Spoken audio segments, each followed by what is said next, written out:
to this installment of the Good Old Days audio collection. This is Ken Tate, editor of Good Old Days magazine, and your host for this look back to those days gone by. In this special collection of memories, we'll go back to the days of springtime planting. Come back with me and share these memories of the time we know affectionately as the good old days.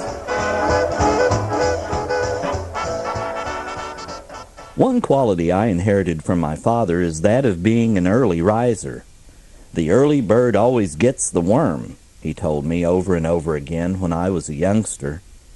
I never knew what could be considered good about getting the worm, but I learned as a young bird that I wanted it. Daddy was always up well before first light, moving around in the kitchen and setting the pot on the stove for his morning coffee. The noise usually awakened me, and I stumbled into the kitchen with bleary eyes, wondering what Daddy was doing. Usually I was ordered back to bed with a stern, "Coffee will stunt your growth, boy." But once in a while my father poured me a glass of milk, pushed out a chair at the table, and allowed me a brief glimpse into his early morning life. We had no morning newspaper, but there was always plenty to talk about. Maybe it was the baseball game we'd listened to on the radio the night before. Perhaps the war or the economy was the topic of the morning. Many times the conversation centered on the work of the day ahead. Cows to milk, weeds to hoe, green beans to pick, snap, and prepare for Mama's canner. I figured out where that worm was that we early birds were supposed to get. The cotton-picking thing was either in our garden or barn lot, challenging me to brave the dew-drenched morning to look for him. By the time our chats were finished, yellow strands of daybreak were streaming in the east window, silhouetting father and son on the drab kitchen wallpaper. Dawn is my favorite time of day, Daddy always told me, because it's a new day. If you're up at dawn and work hard every day, good things will happen. So dawn became my favorite time of day, too. In the twilight before sunrise, I recognized the hope each day brought my father. Man may work from sun to sun, starts the old adage. And from Daddy I learned that working from daylight to dark is a good and honorable thing. Today our bedroom faces east, and the morning sun comes up pretty early. I know it probably drives Janice crazy, but I still can't stay in bed past sunrise, even if sunrise is at 5 a.m. We don't have a clock in the bedroom because my internal alarm goes off before the sun breaks the horizon. Early to bed, early to rise makes a man healthy, wealthy, and wise. I don't know that practice has made me all that wealthy, but Janice always knew that she and the children would be provided for. I don't know that I was made all that wise either, but I have been blessed with pretty good health.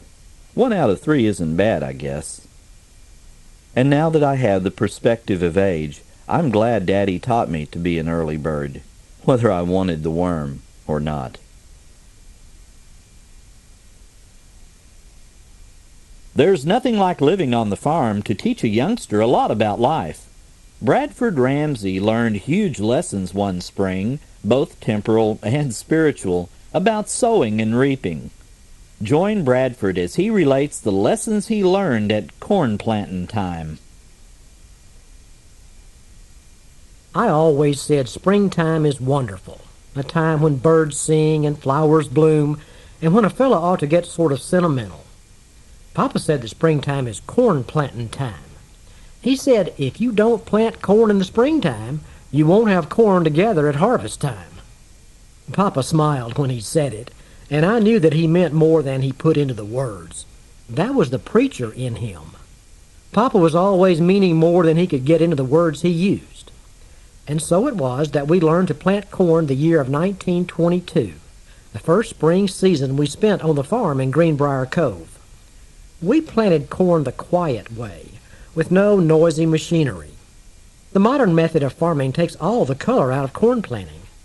When a fellow plants corn to the roar of a tractor and the clank of a corn planter, he comes to the supper table so shook up that he can't balance a row of black-eyed peas on a 4-pronged fork, and his ears are still hearing the noise of the tractor.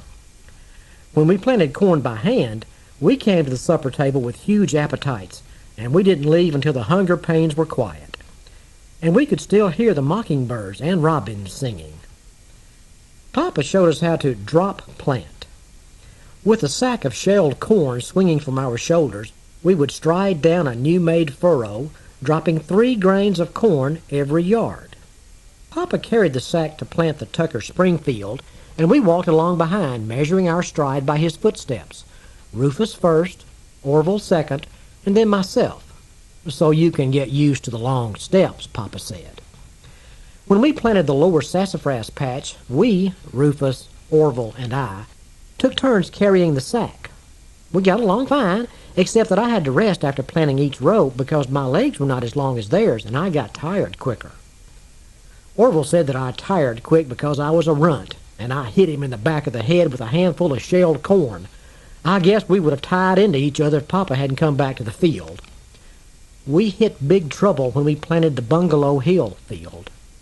And Papa was preparing to leave for a preaching trip one Friday evening, and he gave us the orders for the next day. "I want you boys to plant the Bungalow Hill field in corn tomorrow," he said. "When you finish that little chore, you can go swimming in the Kingdom Hole up on Cane Creek." Papa knew that little chore was a pretty big order for one day. He also knew how to get the most work out of a fellow. Nothing appeals to a country boy as much as the first swim in the springtime. As an afterthought, Papa said that if we ran out of seed corn, we could call it a day's work. We were up early the next morning. Rufus saddled a horse for Papa, and he rode away to keep his appointment in Parchy's Cove. Mama packed us boys a lunch, and we set out for the Bungalow Hill field. We worked team style. One opened the furrow with a Georgia stock plow pulled by Tate the mule. One dropped corn, and the other covered the seed with a scratcher plow pulled by Pete. Pete was Kate's husband, and that's what Papa said when he bought the mules. We swapped jobs every 4 rows so that each of us would have his share of dropping the corn. Along about the middle of the morning, we had a little conference and decided that our corn wasn't disappearing fast enough. We agreed to drop a handful of corn at each step instead of the customary 3 kernels. 1 hour later, we agreed that this method was also too slow. We were anxious to take that swim. We figured that we could get rid of the corn sooner if we just walked down the row pouring a steady stream of corn out of the sack. Our seed corn supply lasted only 2 more rows. We swam all afternoon at the Kingdom Hole and went home just before milking time, tired but happy. We felt sort of smart about making a short job out of planting the Bungalow Hill field. Papa returned from his preaching trip about a week later. He didn't seem to be surprised when Mama told him that we had to borrow seed corn from Uncle Gum. We, Orville, Rufus, and I, were the ones that had a surprise coming days later. We were finishing breakfast one morning when Papa cleared his throat. That was his signal that he had something important to say to the family. "I want you boys to take a walk with me in a few minutes," he said. I thought that maybe we were going squirrel hunting, but Papa didn't have his gun when we left for the little walk. We hadn't gone far when I began to suspect that this was no aimless promenade we were on. Papa walked with a purpose, and the set of his jaw gave me goose pimples. We were walking straight toward the Bungalow Hill field. "What's up?" I whispered to Orville. "I don't know, but I think we're going to find out," he said. I knew that corn had come up in a row as wide as a woodcutter's right hand. Papa stood at the edge of the field and leaned against the split-rail fence. Seemed like he stood there for an hour, not saying a word, just looking at that green corn as the sunlight glistened on it. "Prettiest corn I ever saw," he said, "and every grain of it sprouted, didn't it?" He didn't wait for an answer. Corn, like everything we plant, has a way of doing that. That's why the Lord said, "Whatsoever a man soweth, that shall he also reap." And Papa had a scripture verse for everything. Uncle Finney used to say that if Papa fell in a well, he could find a scripture to tell him how to get out of the well, or why he should just stay there. The corn continued to mock us, and Papa talked on. "I think it's time you learn some of the laws of reaping and sowing. Law number 1, we reap what we sow. like seed, like harvest. Law number 2, we reap after we sow. Law number 3, it takes longer to reap than it does to sow. Papa stopped talking, and I thought the lecture was over, but it wasn't. A faint smile played on his face, but his voice was pensive when he spoke. Now, boys, there's one other law of the harvest that I want to emphasize. In simple words, it's this: we always reap more than we sow. And so I'm going to let this be a lesson to you by giving you each a licking with a hickory switch that you'll never forget. And Papa was right. That applied lesson by the split-rail fence at the edge of the Bungalow Hill field was more than 60 years ago, and I have never forgotten it. Like I said, Papa was always meaning more than he could put into words, but he had a way of expressing himself.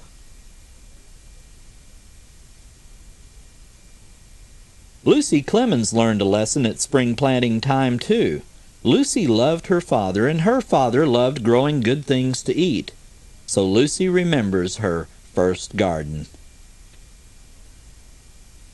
The first sign of spring around our house in New York was Papa busying himself in the storage shed, getting his gardening tools in working condition.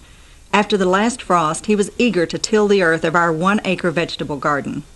Gardening was Papa's favorite recreation, and each spring, with fresh vigor and enthusiasm, he spent his free time preparing the soil for another growing season. From the time I was 5 years old, I was allowed to accompany Papa to the garden. What a thrill it was when he gave me a ride in the wheelbarrow for the 50 yards down the rutted dirt road near our house. To make me learn by doing, Papa gave me a small plot and some seeds to start my own garden. I remember waiting anxiously for the seeds to sprout, but it took some time, and I learned to be patient. No one could have been more excited than I was when tiny plants finally pushed through the soil.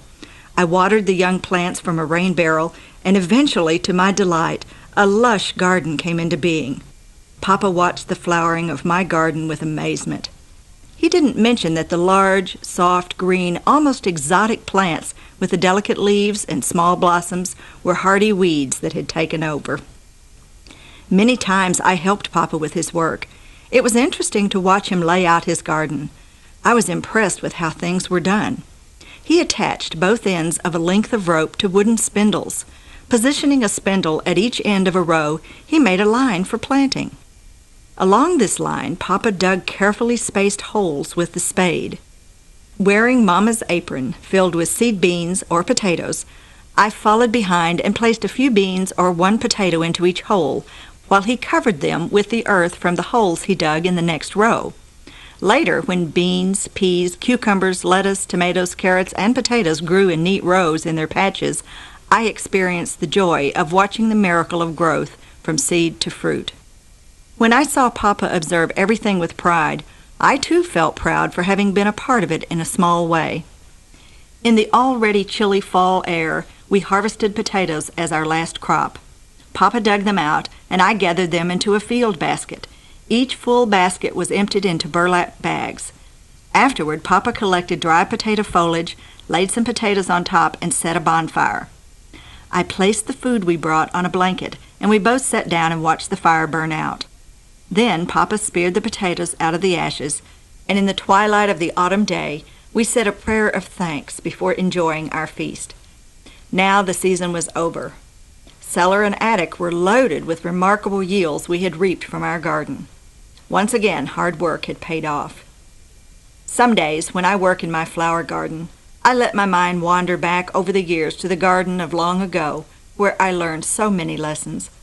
If in a quiet corner of my garden a hardy weed takes root, I let it thrive in the rain and sunshine of the seasons in memory of Papa and my first garden.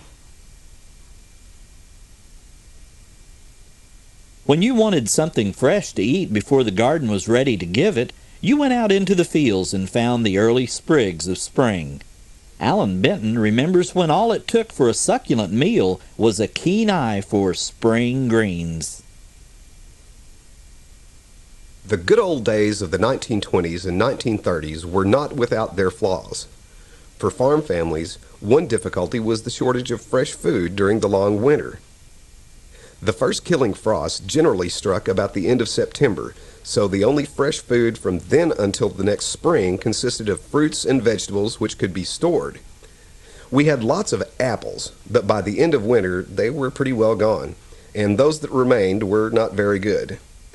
Potatoes, squash, maybe some beets and carrots and turnips in a root cellar, and that was about it. A few times during the winter, when the snow was not too deep, we could dig down to the parsnip row in the garden and harvest a few roots. Some years we got a big orange in our Christmas stockings, but money was scarce and we didn't buy much. By the time April came around, we were sick and tired of salt pork, corned beef, canned vegetables, and other winter provender which had been preserved in the previous summer.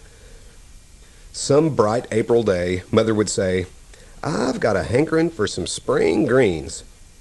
She would pick up a large pan and a kitchen knife and start out across the backyard. There was no shortage of appropriate material.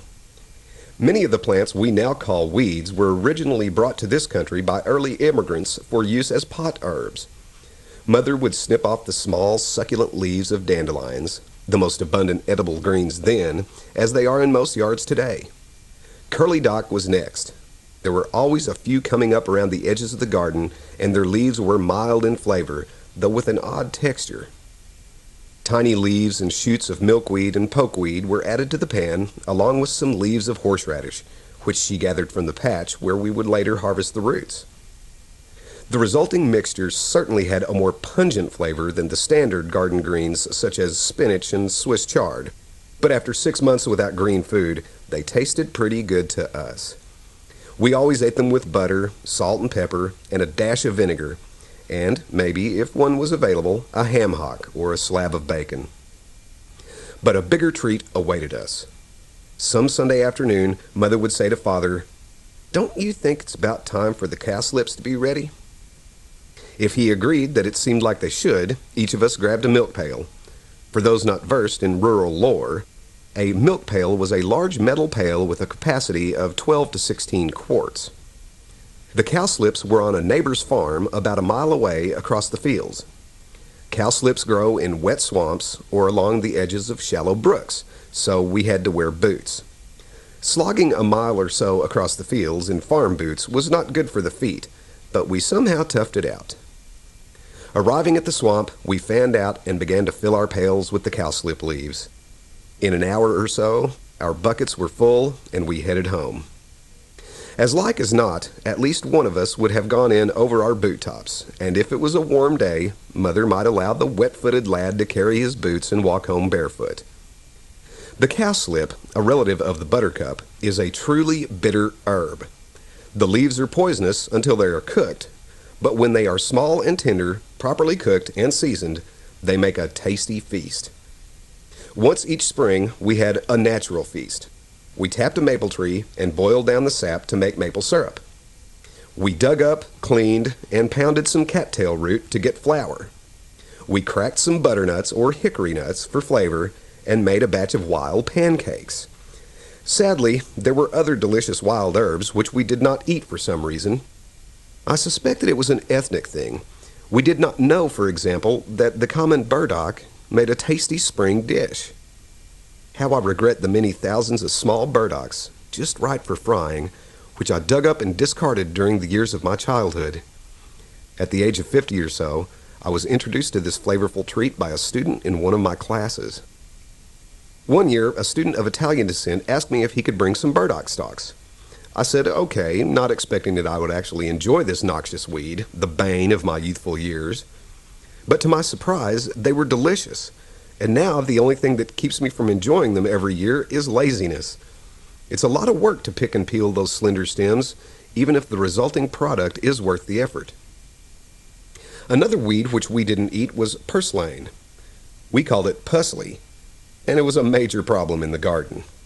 There was a local saying about a particularly cantankerous and hard-to-handle person that he was mean as pusley. We didn't know that this same plant was raised as a crop not too many miles away. Now that I've found out about it, I make a purslane cheese soup, which is even better than my favorite broccoli cheese soup, and free too. It's been some 60 years since I served as a weed spotter for Mother when she went out hunting for spring greens. Sometimes my nostalgia gets the better of my lack of ambition, and I grab a knife and pan to gather a mess of greens from my yard. Somehow, though, the greens don't taste the same now as they did in the good old days, when we had just gone through a long winter without green food. Spring was a time for more than planting, especially if you were in the business of raising chickens. Reta Mae Johnson remembers the days when chickens were her family's cash crop in Mama's Chickens. During quite a number of stormy nights in early spring, I found my way downstairs to finish the night with Mama, safe and unafraid, on the couch. Mama was sleeping downstairs on the couch because it was baby chick time in the 20s. 2 incubators, each warming about 200 homegrown eggs, filled 1/3 of the front room. During the daytime, Mama let my 2 sisters and me help mark each egg with a little laundry bluing.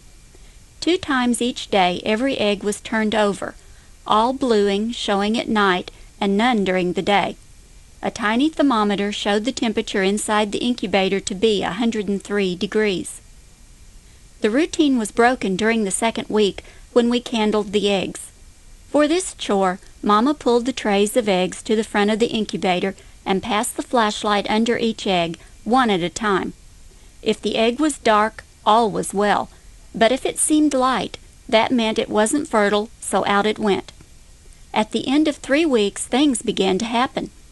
We would find a few pipped eggs, the baby chick breaking the shell for entry into the world. The next morning, sure enough, a few fluffy bits of chicken with dark little eyes were among other eggs in the trays. Soon the trays were full. These little balls of fluff housed in cardboard boxes had to share the kitchen with Mama, Dad, and us 3 girls. We had no brooder house, so this was the warmest place for them. On sunshiny days, we put them outside in temporary pens. On cold, rainy days, they chirped forlornly from their boxes in the kitchen. Behind the cook stove, a warm box with soft cloth lining was hospital for the not-so-hardy ones. Crows and chicken hawks thought baby chicks fine fare, so my sister Maxine and I spent many hours playing near the chicken pens to scare them away.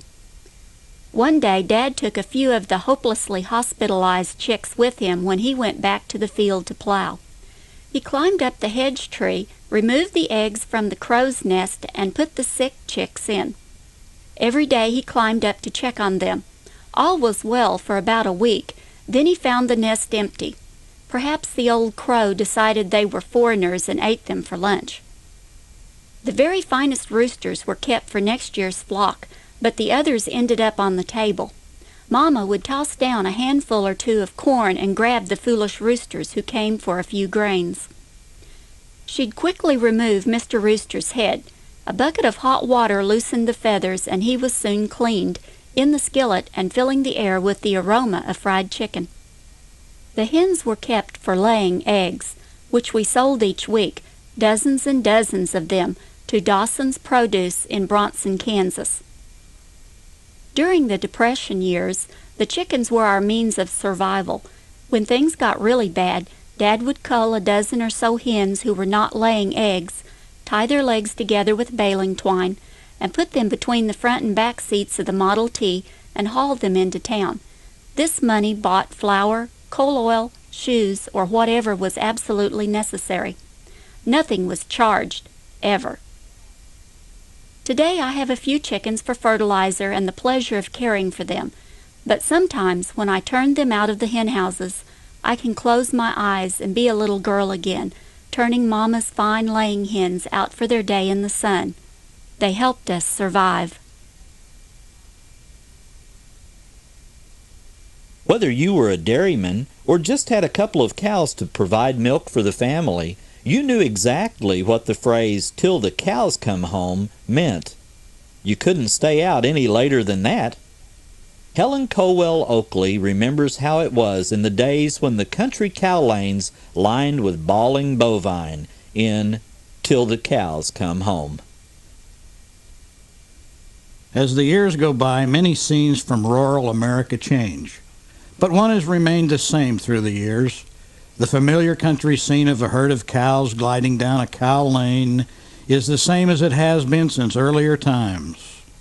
Some cows may live sophisticated lives, remaining in the barns most of the time, but around the countrysides there are many who meander up the cow lanes after milking in good weather to spend the day in the pastures and woodlands. Around 5 o'clock in the afternoon, some cows hurry down the cow lanes to wait patiently by the barn door for the evening milking, and come in without any coaxing for the early morning milking sometime before dawn. Farm folks do not need a timepiece to tell them that it is time to hurry toward the barn. A glimpse at the cows purposely winding down the cow lane announces that it's time for milking. I do not know how the farm family knows which particular cow is missing as they line up to come into their stanchions in the barn, for they all look much the same to me. However, if one does not show up, an alarm goes out and volunteers check the cow lane, the pastures, and the woodlands.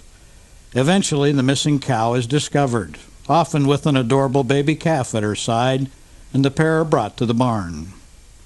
Freshening cows are usually kept in when it's time for them to have little ones, but often their babies come unexpectedly, and the cows take off to be alone and occasionally hide their little one. It can be difficult to find them, but the farm family is usually familiar with favorite hiding places, so harm seldom comes to the little ones or their mothers. I have watched the familiar scene at milking time for many years, but it is becoming increasingly rare as there are fewer and fewer farms around the countryside. Till the cows come home is part of our rural American heritage. Sometimes we may take familiar, beloved country scenes like this one for granted, but then someone takes notice and we realize that it is special to us, too.